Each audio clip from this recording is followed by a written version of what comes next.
glorious Thanksgiving dinner. I expected a night of laughter and family bonding. Instead, that day, not a single one of them showed up. They completely abandoned me and gathered elsewhere, throwing their own secret celebration while leaving me entirely in the dark.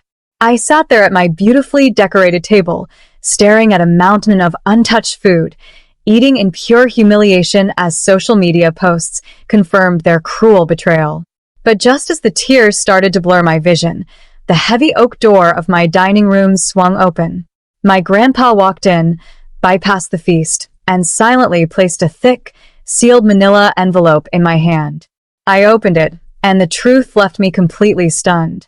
My family thought they had successfully broken me, but they had no idea that Grandpa was about to expose a lifelong secret that would utterly destroy them. The holiday season is supposed to be a time of warmth, a chaotic symphony of laughter, clinking glasses, and people who love you most. But for me, it became a public execution. My name is Claire Bennett.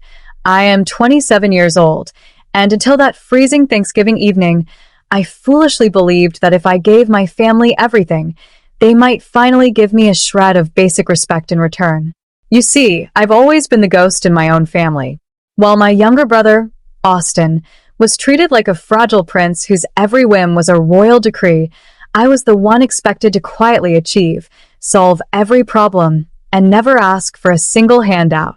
When I finally saved enough money to buy my own home, I thought this Thanksgiving would be the perfect moment to bridge the gap. I spent 3 months planning an ultra-luxurious, high-end dinner. I hired premium caterers, spent thousands on premium decorations, and meticulously prepared a beautiful, sprawling feast to welcome them into my new life. By 6:30 p.m., the dining table looked like something out of a luxury magazine. The turkey was perfectly carved, the wine was chilling, and the candles cast a warm, inviting glow across the empty chairs. But by 7:15 p.m., the heavy silence in the room began to feel suffocating. I called my mother straight to voicemail. I texted Austin and my sister, read receipts, but no replies.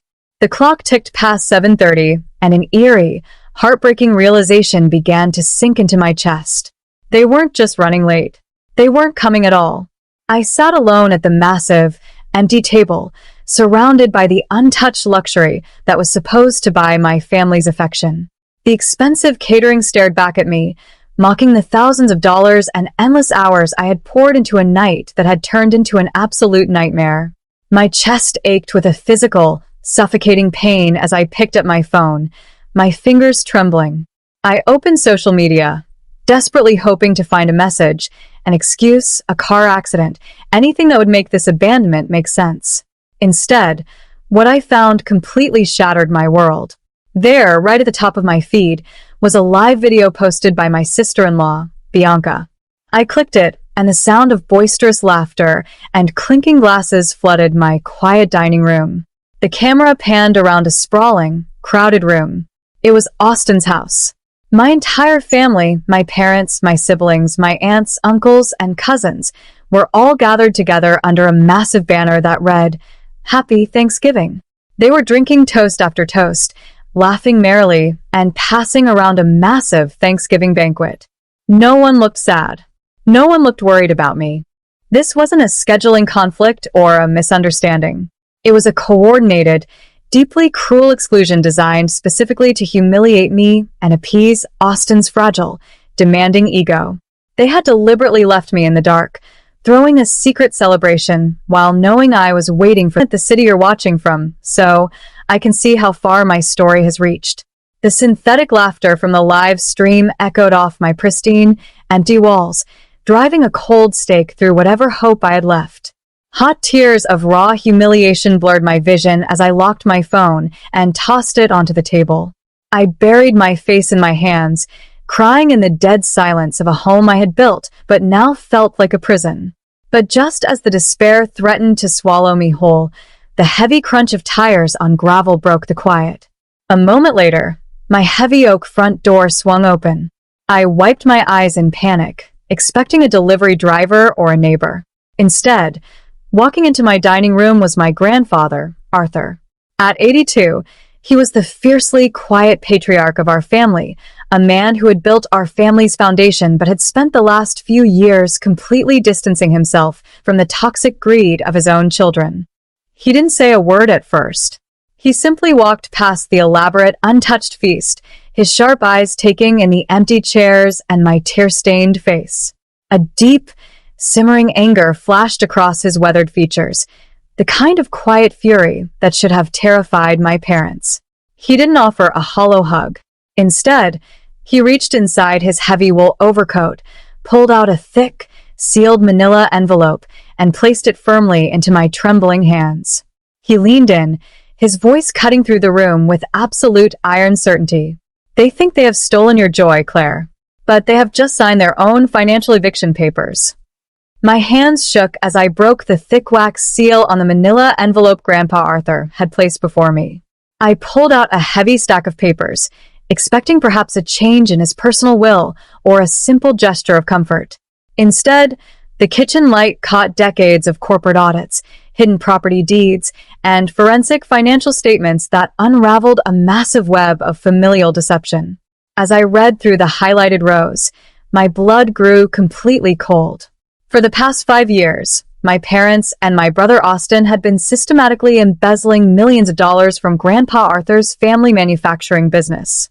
They had established dummy corporations, funneled payroll assets, and forged signatures to secretly fund Austin's failing tech startup and finance his ridiculously lavish lifestyle. They assumed that because Grandpa was getting older, he was becoming senile and wouldn't notice the bleeding bank accounts. But what turned my stomach even more was discovering the real reason they had excluded me from Thanksgiving tonight.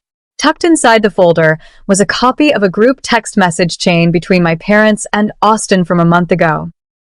They had explicitly planned to keep me entirely isolated from the family business financials because they feared my sharp, analytical mind would instantly spot the discrepancies in their tax filings.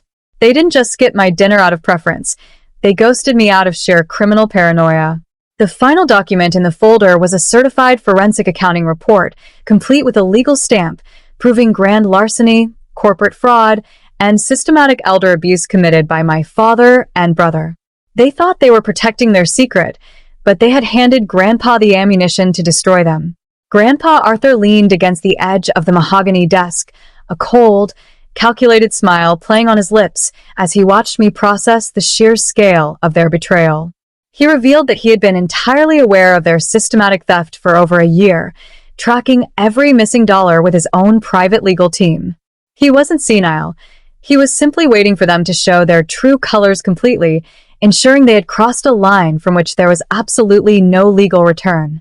He reached back into his coat and handed me a copy of his newly revised, legally binding will and trust agreement, executed just 1 week prior.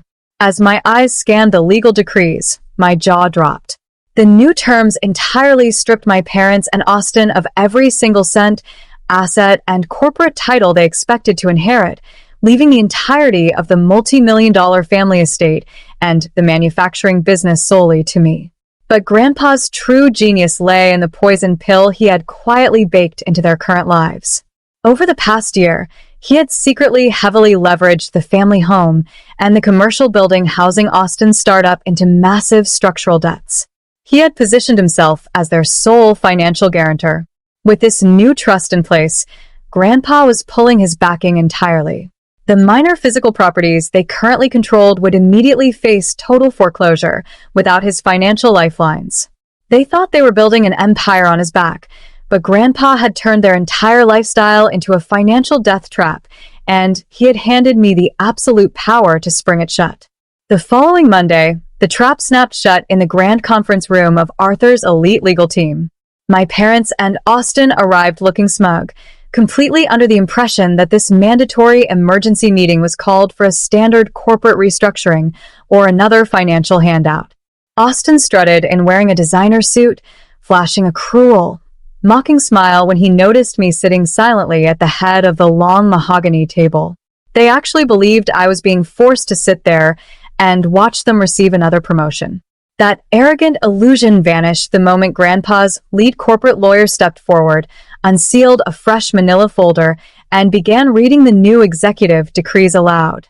As the cold legal terminology echoed through the room, detailing the complete revocation accounts, the color drained from my father's face.